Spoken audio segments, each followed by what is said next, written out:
And so I've had certain teachers and mentors that gave me such positive reinforcement that I can always pull that out of my back pocket on a rainy, sad day, look at that and remember who was the champ and where to go. And so it's very delicate, this new generation, in regards to not constructive criticism, but it's stimulation. They sometimes are so used to being isolated or having the luxury of reading something and waiting to respond to it in writing, where when you're face to face, it's like being in a boxing ring. You can hit the bag and practice all you want, but when you're in the ring, it's real.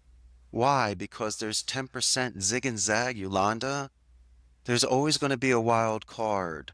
And so if you're not capable of Mhm. showing depth and getting off of that script and actually being loosey-goosey a little bit with somebody, it will almost be impossible to catch the tail of the tiger. And so I'm just trying, and you understand this about balance and focus and even core breathing, so you can Mhm. really stay in the now. And so I hope I explain that kind of in a philosophical way. Oh, that you gave so many wonderful gems, because communication is important, and that is one thing that at Innovation Insights we focus on is storytelling, Yeah. and that's part of the soft skills that any professional needs to have and be able to tell.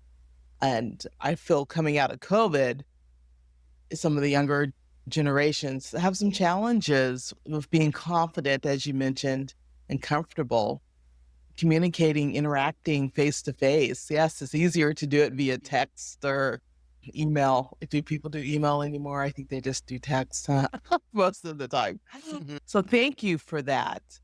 I also want to go back to you talked about the hero journey, and that Yes. is a huge part of storytelling. And how has the hero what's your hero journey and how have you used that within your business? One of my favorite images is when I was in kindergarten, they're talking about the country mouse and the city mouse. And it showed the country mouse going to the big city to put it down, and it showed him walking down this country road with the stick and the bandana on the back and the sun. And I thought that was one of the most amazing things. First and foremost, he's by himself, so his parents aren't grilling him. Secondly, he's liberated. And the third, really, that imagery to me is that anything's possible. It's Eos. It's the dawn of the new day. Anything can be done. It's a phoenix rebirth. And so I love these things. I You cannot lose the lust of life. Depending on your age, even, you might not be able to do sports anymore and you might be past the time to do certain things, but you should always find a way every day to not only be grateful, but to see the first downs compared to the touchdowns and see the progress. It's a beautiful thing. And so for me, it was a lot of expectations. My grandfather went to Harvard Law. My father was in Columbia Business School. My older brother went to Washington and Lee University. What? When I was thinking about that, I realized that I could have potentially forced myself in it, but I would have been stretched thin. It's like that very small cage for that beautiful bird with large wings. And I could picture myself, Pink Floyd The Wall being a brick, walking into that meat grinding machine, any sort of imaginary thing you could see it being pushed into a Japanese subway car, or one of the nameless individuals walking down the New York sidewalks in a suit like they do in those imagery. I couldn't see that. I'm not saying that I'm special, but my goodness gracious, I wanted to step out of that current in the river and get out of that for a second and just to look left and right before the next 50 years would go by. And so, as a young man, I had to make exceptionally big decisions as a boy. But I knew this. I love this language thing. And outside of my bubble and family and friends, when we would go to a restaurant around the way and I saw a name tag that said Maria or Jesus, I wasn't making fun of anybody. I was using my basic Spanish of my limited vocabulary and grammar to speak to these individuals. And the smile. It's almost like getting a goodie bag at a party. They'd always adjust my grammar a bit and give me three or four really cool vocab words and a certain dicho and expression to say. And I'm like, my man. And so my parents would see the gleam in the smile. And I realized I wasn't breaking a window, getting in trouble, not being stupid, or being one of those kids Mm. that act out. This is some sort of interesting, mature thing that I was cracking a code on. And so I then said to my parents at 18, I do not want to study these other things. It had to be languages. And also, in state tuition in Arizona was exceptionally responsible. And living in Tucson was very reasonable and cost effective. Mm. I was being a really good kid then. And so these certain decisions that had to be made needs to be built on momentum. And you need to do the trial and the error. I just can't put all my money on red on a roulette table. You just don't do things like that. And so certain stages was shown that I built up to it. And when you say people were afraid to, well, you're supposed to be afraid, but you're supposed to do it anyway. But my goodness gracious, if you practice this 1,000 times, then get on stage and play the piano in front of your whole school.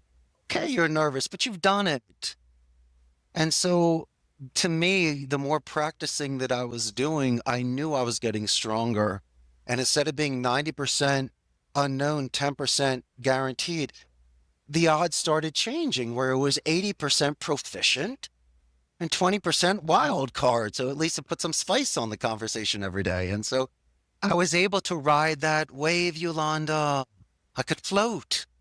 And the longer that it lasted, I realized I could breathe longer. And as I said, there was a certain point where it wasn't even funny or cute as a parlor trick to my parents and friends and acquaintances. They realized this kid's on his own now. I can't even relate to it. And so you sometimes have to walk alone, and it shouldn't be a forced march. Put on comfortable shoes and just take your time doing these things like the tortoise compared to the hare. And that's why the tortoise always wins. Okay, I love that you said about walking alone. Sometimes you have to do that.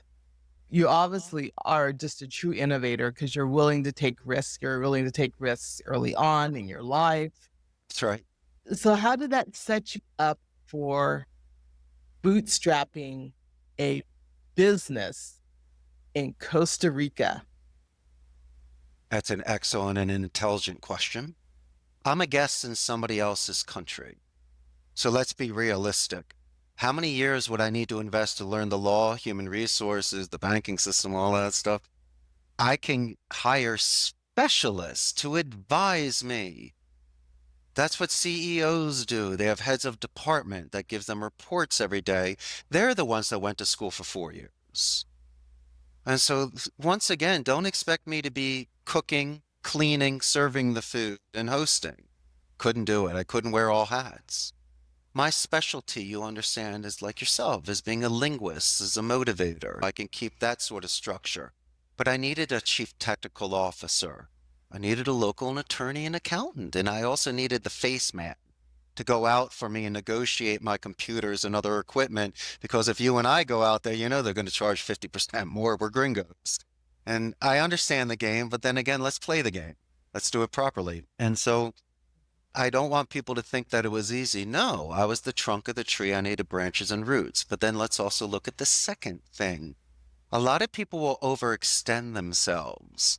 It's always like watching those repo shows where someone's having their BMW, Porsche, or Lamborghini repossessed. Well, it's nice you had it, but you couldn't afford it. And so my grandma said, always act your wage. And grandpa said, if you can't pay for it in cash, you don't do it.